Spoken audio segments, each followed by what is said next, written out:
Olá, seja bem-vindo à aula de hoje.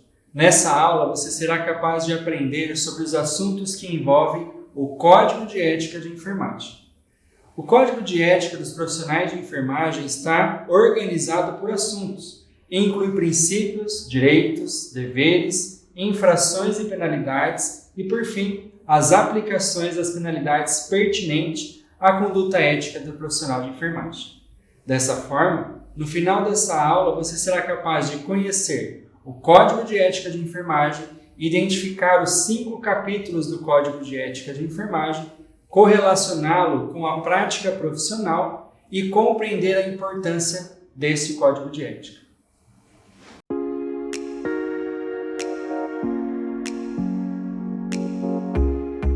Muito bem, então nós vamos conversar agora sobre o Código de Ética de Enfermagem. Então, como objetivo de aprendizagem é conhecer o Código de Ética de Enfermagem, identificar os capítulos do Código de Ética de Enfermagem, correlacionar o Código de Ética com a prática profissional e, por fim, compreender a importância do Código de Ética de Enfermagem. Tá certo? Então, num primeiro momento eu trago aqui a vocês, o que é o Código de Ética, como ele está organizado. Então veja, o Código de Ética dos Profissionais de Enfermagem, então ele não é só do enfermeiro, Ele é dos profissionais. Nós vamos conhecer daqui a pouco quem compõe os profissionais de enfermagem. Então ele está organizado por assunto e inclui alguns princípios, direitos, deveres, proibições, infrações e penalidades e, por fim, aplicações dessas penalidades que é pertinente à conduta ética dos profissionais de enfermagem. Então, a enfermagem, gente, ela é comprometida com a produção e gestão do cuidado. Nós sabemos que existem diferentes profissionais, no sentido de diferentes frentes de atuação do profissional de enfermagem, mas, contudo, ele sempre vai estar produzindo o cuidado ou gerenciando o cuidado ou ainda fazendo a gestão de um serviço, um estabelecimento de saúde ou processo de trabalho da enfermagem, mas que envolva o cuidado, direto ou indiretamente está fazendo então a produção ou a gestão desse cuidado. E nós estamos nos diferentes contextos socioambientais e culturais, justamente para ter resposta às necessidades da pessoa, da família ou da coletividade. A gente sempre vai essa é uma das nossas funções, a principal função, a arte do cuidar. E frente às áreas de atuação do enfermeiro, por exemplo, a gente direta ou indiretamente estará fazendo, então, a gestão do cuidado. O profissional de enfermagem, ele atua com autonomia, promove o ser humano na sua integralidade, ou seja, no seu todo, participa como integrante da equipe de enfermagem da saúde na defesa das políticas públicas, certo de que é por meio das políticas públicas que a gente faz com que a saúde seja estabelecida para uma comunidade. Então, nós temos 119 artigos que são divididos nos diferentes capítulos, são 5 capítulos que o Código de Ética é definido. Então, nós temos o capítulo de direitos, o capítulo de deveres, proibições, infrações e penalidades e, por fim, as aplicações dessas penalidades. O artigo dos direitos, então, ele compreende o artigo 1º, o capítulo 1º, e vai do 1 ao 23º. Então, na aula, eu vou trazer para vocês alguns dos artigos, não vou trazer todos, mas aí a gente vai poder estar discutindo alguns considerados como os principais. Então, o primeiro deles, que é o artigo 1, inclusive, o artigo 1º, é exercer a enfermagem com liberdade, segurança técnica, científica e ambiental, autonomia e ser tratado sem discriminação de qualquer natureza segundo os princípios e pressupostos legais, éticos e dos direitos humanos. O que a gente destaca aqui? Que ser enfermeiro é atuar com toda a ciência e técnica aprendida durante a graduação, ou no caso do enfermeiro, né, de forma autônoma, de forma que tenha segurança técnica para conduzir com o cuidado ou com a gestão do cuidado daquela pessoa ou da coletividade. O artigo 7º traz que ter acesso às informações relacionadas à pessoa, família e coletividade necessárias ao exercício profissional. Então, tanto que para a gente conduzir com a nossa prática profissional, a gente precisa de alguns dados básicos. Né? Então, na maioria das vezes, a gente consegue isso fazendo a anamnese, o próprio exame físico, pensando na saúde individual, né? Mas pensando na saúde coletiva, inclusive tendo relatório epidemiológico, né, do município, do país, do estado onde esse enfermeiro vai estar atuando, né, para que ele tenha condições para tomar as decisões, para fazer então as estratégias frente à saúde daquela população, como é que ele vai articular a atividade profissional dele.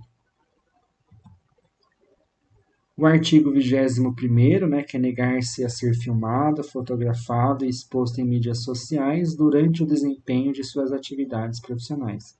Então, esse é um direito nosso. Né? A gente pode se negar a ser filmado, a gente pode negar a dar entrevista, inclusive.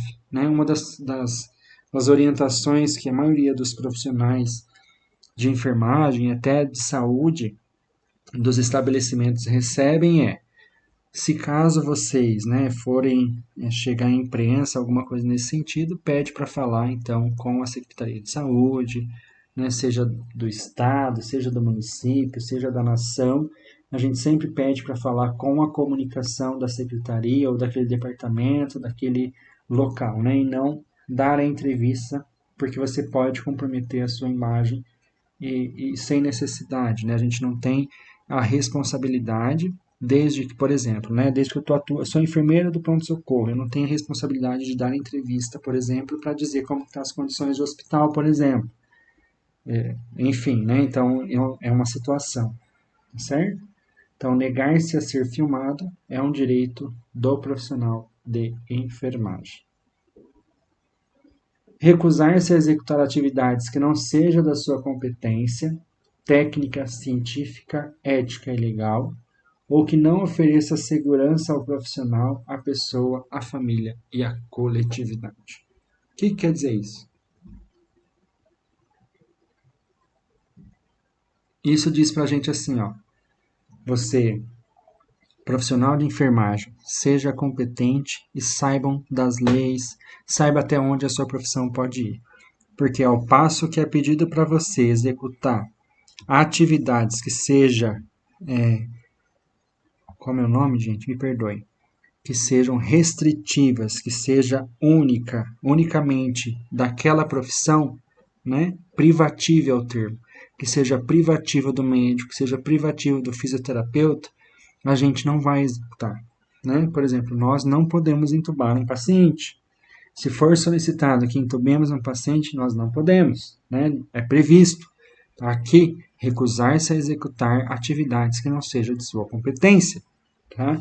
Então, isso a gente pode conduzir. Okay?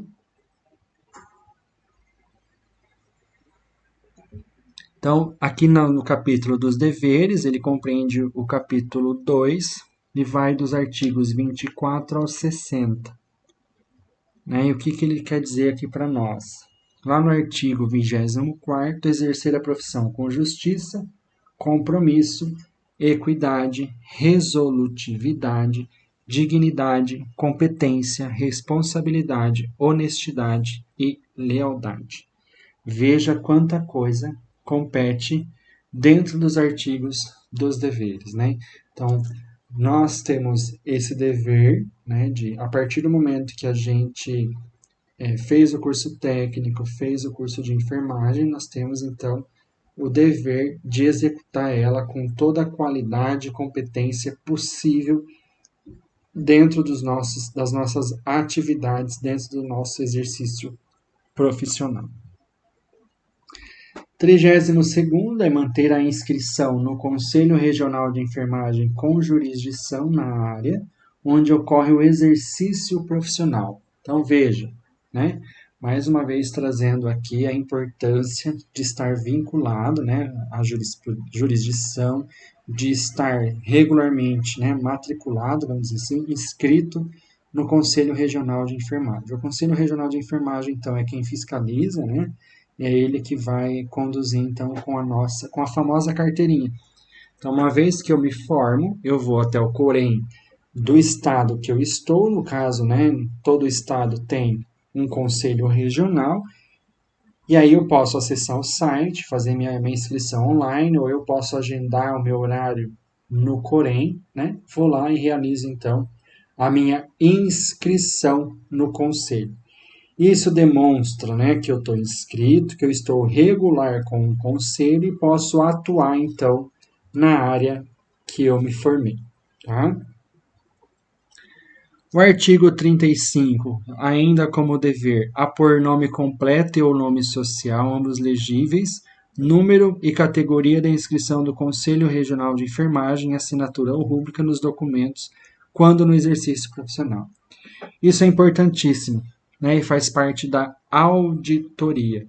Por quê, gente? Veja, qualquer relatório, qualquer escrita, né, qualquer anotação, evolução de enfermagem, no caso dos enfermeiros, que é uma atividade, a evolução de enfermagem é privativa do enfermeiro. Então, uma vez que eu faço essa evolução de enfermagem, se eu não optar pelo carimbo, né, eu tenho que escrever, então, meu nome completo, meu número de inscrição, a categoria que eu estou e fazer a assinatura ou rúbrica. Isso vale também para quem usa carimbo. Então, eu posso colocar todas as informações, rubricar e assinar em cima do carimbo, né? Então, eu tenho o carimbo lá com o nome completo, com a minha categoria profissional, com o meu número do conselho, né? Então, aí, a partir disso, a partir do momento que eu carimbar, eu faço apenas a rúbrica ou a assinatura. Né? Fazendo isso, eu vou estar em acordo com o artigo 37 do nosso Código de Ética, bem como, então, com as avaliações que são feitas, principalmente dentro do ambiente hospitalar, né? No qual eu consigo, então, por meio da auditoria, reconhecer qual profissional de enfermagem que fez aquela anotação, aquele registro, aquela evolução de enfermagem. Ou até mesmo, né, a própria prescrição de enfermagem, que é outra atividade privativa do enfermeiro, né? No Código de Ética, né, no parágrafo 1º, é facultado o uso de carimbo, com nome completo, número e categoria e inscrição do Corém, devendo constar a assinatura ou rúbrica do profissional. Então, vejam, né, o complemento daquilo que eu estava falando para vocês, que está presente no artigo 35. Então, se eu não escrever, eu posso usar, então, o carimbo como meu apoio, no sentido de já ter tudo escrito, eu só bato carimbo, então rubrico ou assino em cima.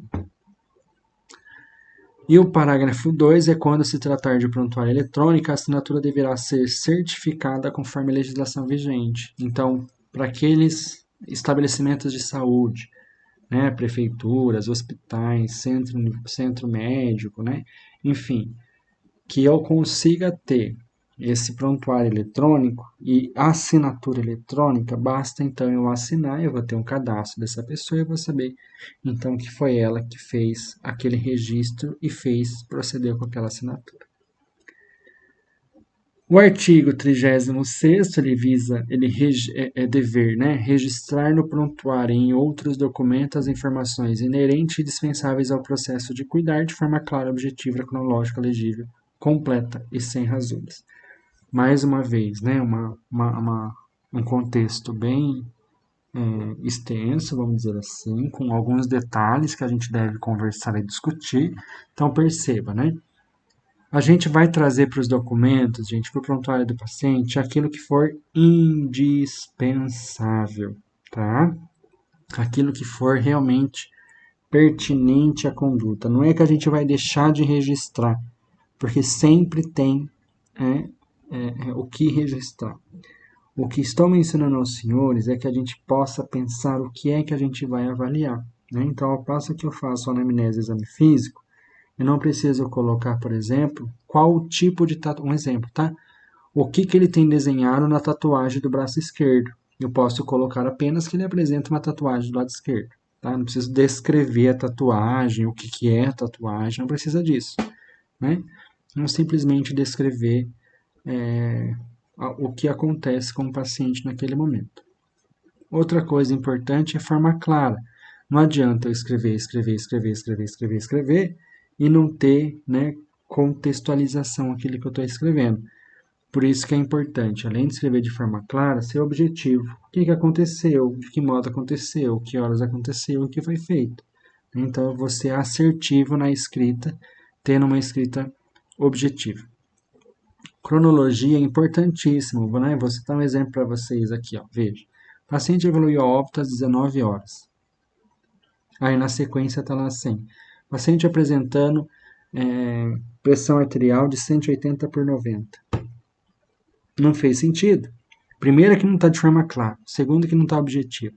Segundo, que desrespeitou a cronologia. Como é que ele pode estar apresentando uma pressão se você acabou de dizer que ele evoluiu a óbito? Né? Lógico, né, gente? Quando a gente fala dessa questão da cronologia, entra bem importante essa questão de relatar os fatos por inteiro. Né? Então, às 7 horas da manhã foi realizado tal procedimento com sucesso, está apresentando dessa forma, assim, assim, assado. 8 horas da manhã aconteceu isso, tal. 10 horas da manhã foi encaminhado ao centro cirúrgico para o procedimento cirúrgico tal, né? Foi encaminhado dessa forma, assim, assim, assado, tal. Então, tem uma cronologia. E quando o prontuário ele não é físico, quando ele não é eletrônico, ele é físico, nós temos que tomar cuidado com a letra.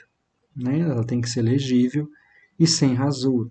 Então não adianta eu rabiscar em cima daquilo que eu errei, eu coloco vírgula, digo vírgula e completo a minha frase, né? Para evitar rasura naquilo que não é nosso. Tá? O artigo 41, né? Prestar assistência de enfermagem sem discriminação de qualquer natureza. Então, isso é importante, tá?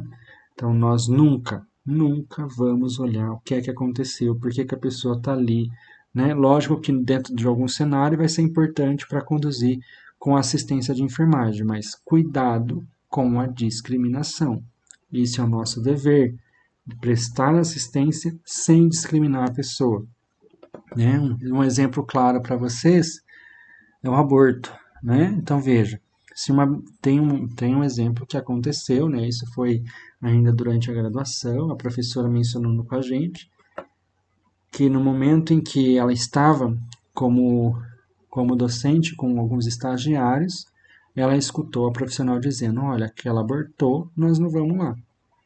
E aí, quando ela chegou perto daquela pessoa, ela disse, olha, não verificaram a minha pressão, não cuidaram de mim, não me trouxeram medicamento há mais de 2 dias. Então, é como se a pessoa tivesse sido depositada no ambiente hospitalar e estava aguardando, então,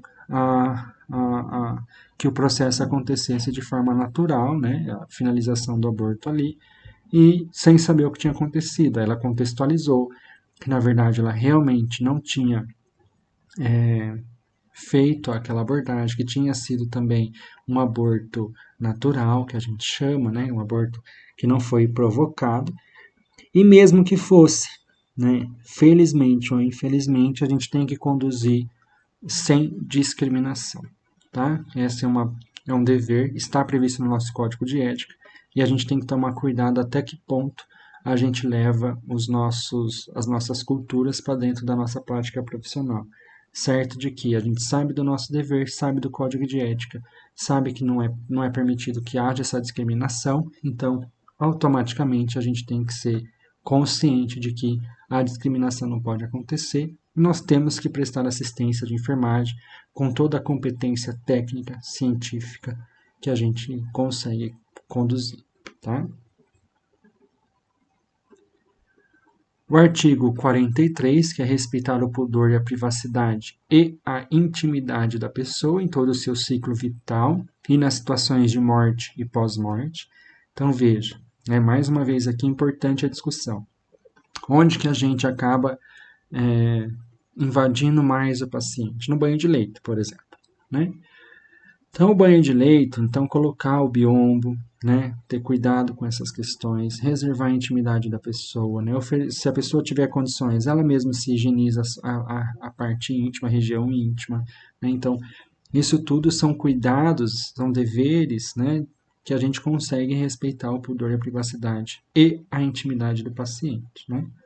E, inclusive no pós-morte, né? Então, não é porque a pessoa faleceu que nós vamos deixar ela descoberta, descuidada, né? Enfim, então tem que ter o cuidado, ele continua no pós-morte. Essa pessoa tem que estar limpa, essa pessoa, né? Se tiver algum curativo que está extravasando, tem que ser conduzido, tem que ser feito, né? Então, tem que ter esse cuidado com todos, respeitando sempre o pudor, a privacidade, a intimidade de cada ser humano.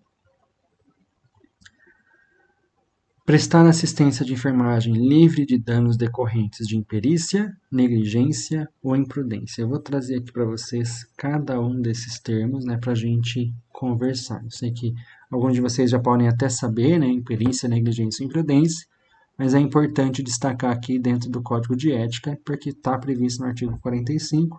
Isso é questão de concurso, né, de provas, enfim, e é questão de dia a dia. Tá? Então veja bem. A imprudência é a ação realizada de forma precipitada, sem o devido cuidado. O que isso quer dizer? Que o profissional sabe fazer, mas ele não faz de forma adequada. Então eu sou imprudente. Eu sei passar uma sonda, mas não passo adequadamente. Eu contamino ela, por exemplo, eu sei que contaminei e vou conduzir. Isso é imprudência. Eu sei fazer, mas não faço. Imprudência também, então aqui eu trago um exemplo para vocês da lavagem das mãos, né? Eu sei como lava a mão. Eu sei que existe os 11 passos da higienização das mãos. Que eu molho a mão, pego o sabonete, esfrego a mão, né? Fricciono as mãos, a palma da mão, depois o dorso de uma mão, o dorso da outra mão. Faço ali entre os dedos, faço o polegar, faço a higienização das unhas, do punho, e com o cotovelo aciono a torneira e posiciono a mão em forma de coxinha, que a gente chama, né? Para que a gente possa então lavar a mão e por fim seco as mãos. Mas mesmo sabendo de tudo isso, mesmo sabendo de todo esse processo, eu só passo a mão na água e seco. Tá? Ou seja, eu não lavei a mão, eu sou imprudente. Imperícia é realizar o procedimento técnico sem ter aptidão. Ou seja, eu faço aquela tarefa sem ser qualificado. Tá? Então, na outra eu deixo de fazer aquilo que eu sei. Nessa eu faço sem saber. Tá? Então, um exemplo.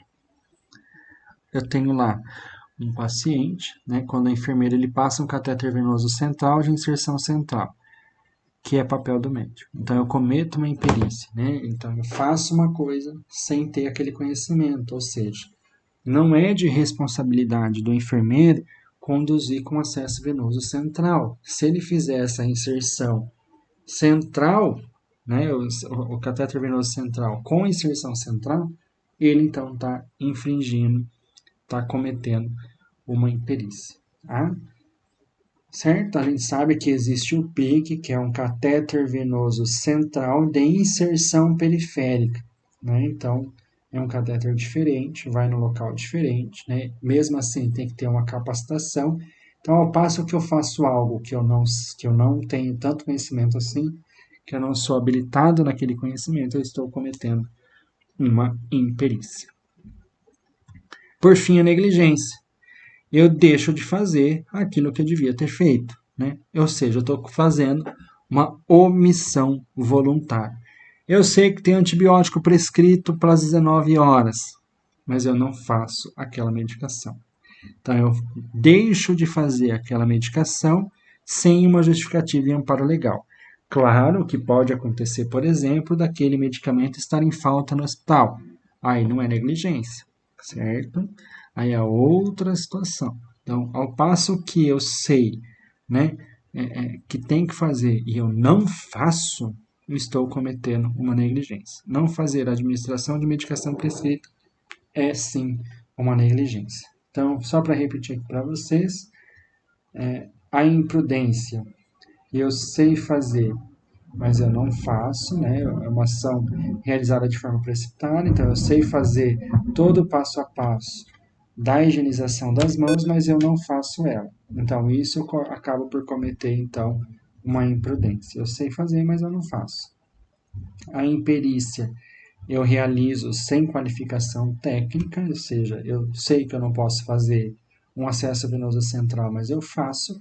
E a negligência, eu deixo de fazer, eu nem faço aquilo que deveria ser feito. Tenho uma medicação prescrita, mas eu não faço, tá? Deixo lá por fazer. O artigo 52, né, que é manter o sigilo sobre fato de que tenha conhecimento em razão da atividade profissional, exceto nos casos previstos na legislação ou determinação judicial ou com o consentimento escrito da pessoa envolvida e de seus representantes ou responsável legal. Veja, tá? Tenho que tomar cuidado com isso, tá? O sigilo, as informações são do paciente e não nossa, tá? As informações são do paciente e não nossa. Nós só e somente só quebramos esse sigilo em situações em que realmente não podemos ficar com essa informação, né? Então, existem determinações judiciais que a gente tem que tomar cuidado também, né? Então, a forma como vem a determinação, né, por escrito, ser convocado e tal, é uma situação. Agora, chegar e fazer a solicitação sem ter nada, sem justificativa técnica, sem nada de judicial, a gente tem que tomar cuidado com essas informações, porque senão a gente acaba comprometendo até nós mesmos, tá? Então, é de manter o sigilo de forma que a gente tenha certeza, né, de que aquilo não vai comprometer aquela pessoa. E a gente somente quebra o sigilo em situações excepcionais, tá?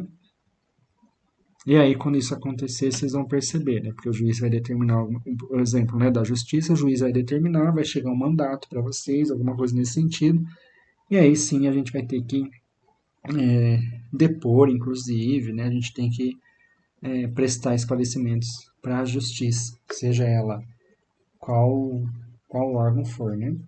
Tem que, se a gente for convocado, a gente tem que prestar esclarecimentos. As proibições. Então, compreende o capítulo 3. Então, ela vai do capítulo 61 até o capítulo 102, tá? Então, ela perpassa por esses capítulos, ok? O Código de Ética, então, prevê, lá no artigo 61, que nós somos proibidos de executar ou determinar atos contrários ao Código de Ética e a legislação que disciplina o exercício de enfermagem. Então, uma vez que eu executo, né, aquilo que eu já sei que o Código de Ética determina como contrário, eu estou sendo proibido. Então, tá? E uma vez que eu faço isso, eu estou cometendo uma infração ética. Executar atividades que não sejam de sua competência técnica, científica, ética e legal, ou que não ofereça segurança ao profissional, à pessoa, à família e à coletividade. O que quer dizer isso? A gente falou há pouco tempo, né, que a gente não pode, então, exercer as atividades que não sejam de nossa competência, tá certo?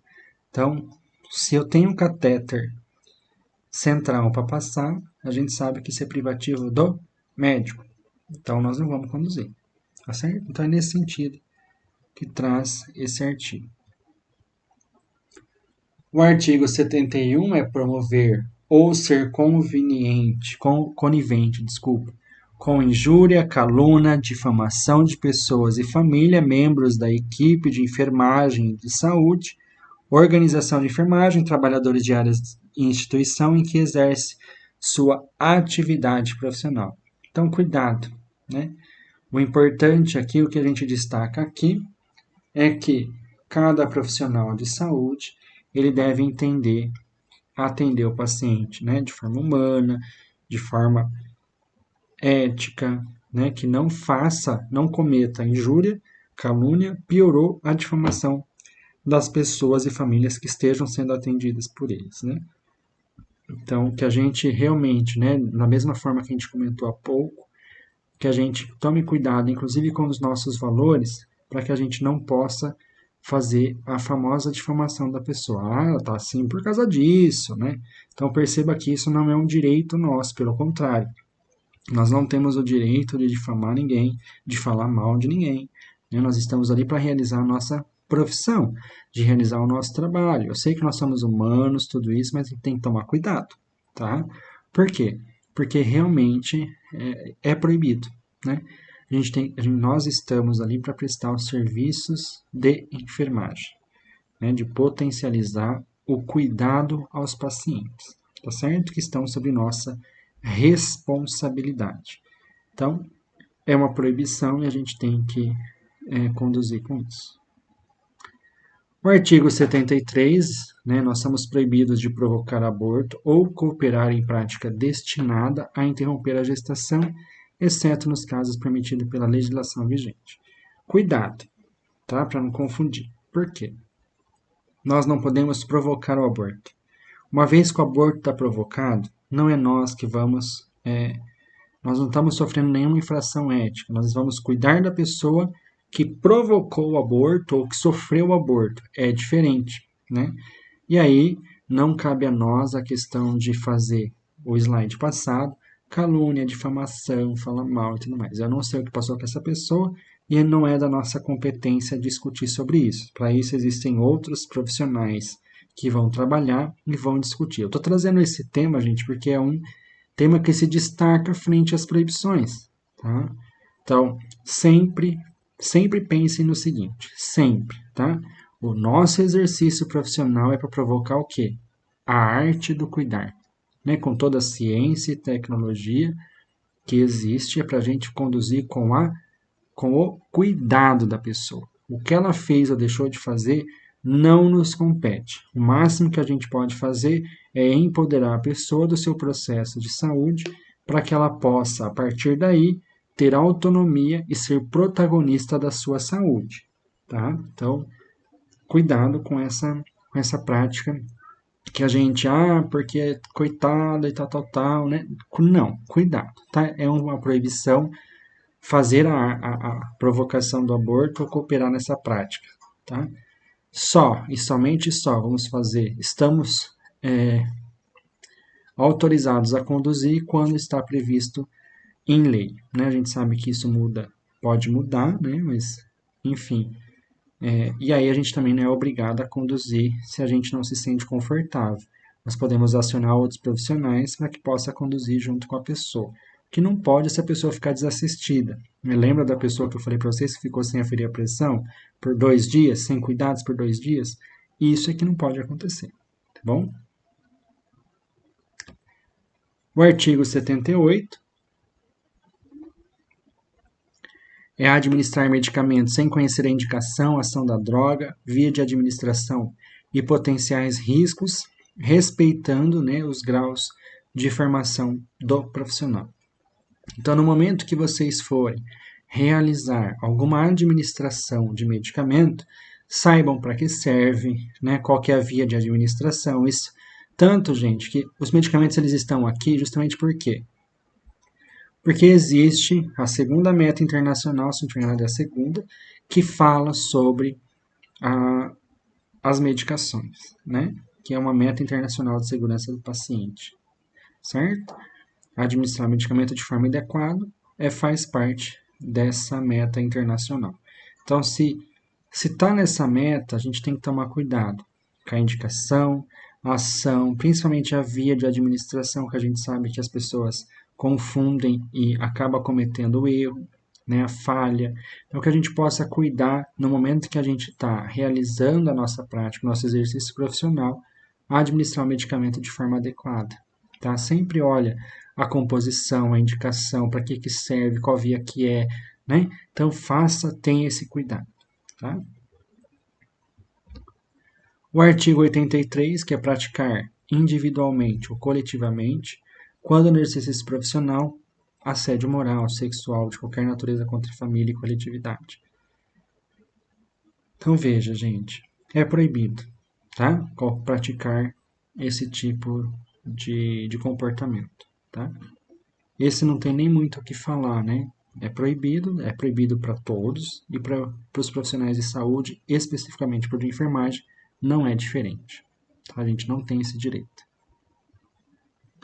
O artigo 86, nós somos proibidos de produzir, inserir ou divulgar informações inverídicas ou de conteúdo duvidoso sobre um assunto na área profissional. Então, cuidado, tá? É por isso, gente, que existe as questões de pesquisa. As pesquisas, elas somam justamente para isso.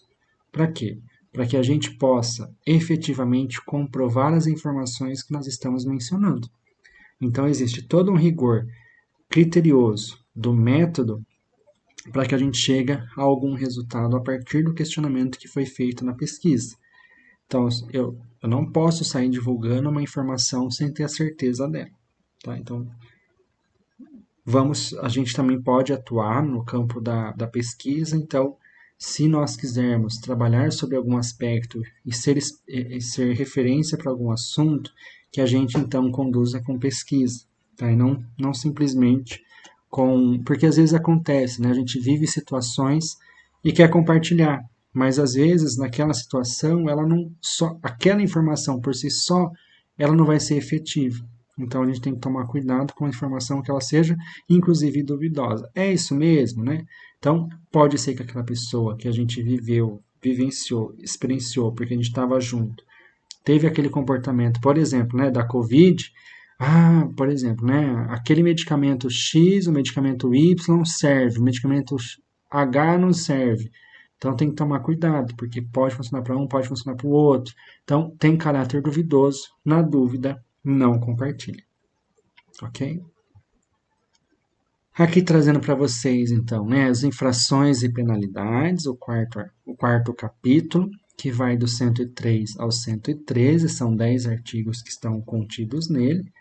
E o 108 diz, então, as penalidades a serem impostas pelo Conselho Federal e Regional de Enfermagem, conforme o que determina o artigo 18 da Lei 5.905, de 12 de julho de 1973. O que chama a atenção de vocês? E a gente acabou de falar da questão da pesquisa.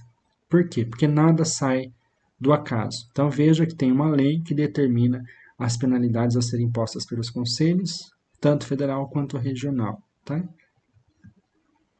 E o que cabe, né, dentro dessas penalidades? Advertência verbal, multa, censura, suspensão do exercício profissional e a cassação do direito ao exercício profissional. Então, basicamente é isso. Né? A gente pode ter uma advertência verbal, é chamado para uma conversa, pode ser multa, né? E aí realmente tem uma questão que envolve dinheiro, né? Vai ser multado a depender da infração que ele cometeu, a censura, a suspensão do exercício e a cassação. Né? Então, pode desde a advertência verbal até a perda do direito de exercer a profissão. A aplicação das penalidades, né? Aqui vai estar um pouco dentro daquilo que foi apresentado há pouco para vocês, né? A questão dos tipos de infrações que um profissional de enfermagem pode sofrer. Então, as penalidades previstas nesse código somente poderão ser aplicadas cumulativamente quando houver infração a mais de um artigo. Tá?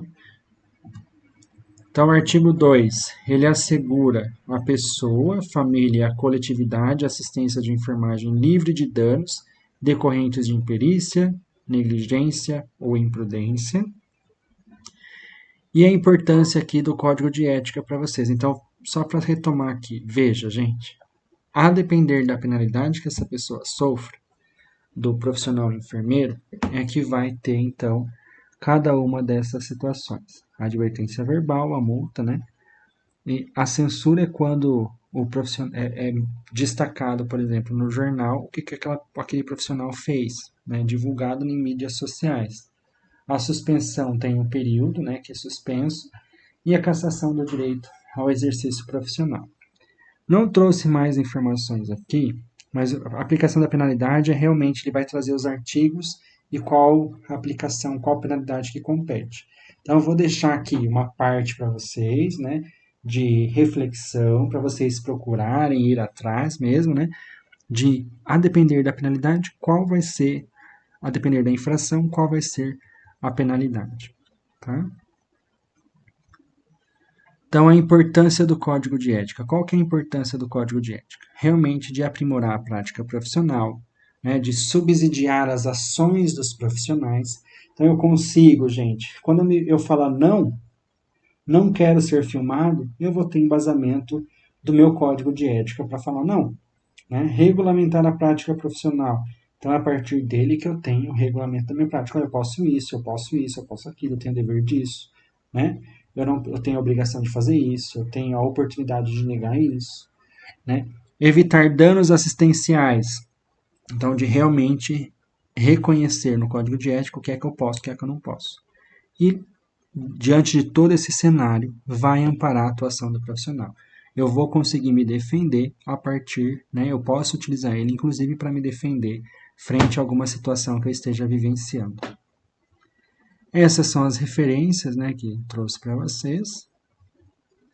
E, por fim, então, conhecer o código de ética. Esses eram objetivos da aula de hoje. Conhecer o código de ética de enfermagem, identificar os capítulos do código de ética, correlacionar o código de ética com a prática profissional. A gente fez isso, né, durante a apresentação dos artigos, dos capítulos, e compreender a importância do código de ética, então, que ficou muito claro no último slide, né, principalmente para amparar as nossas práticas realizadas diariamente. Tá bom? Muito bem, chegamos ao final da nossa aula. Espero que tenha compreendido a temática.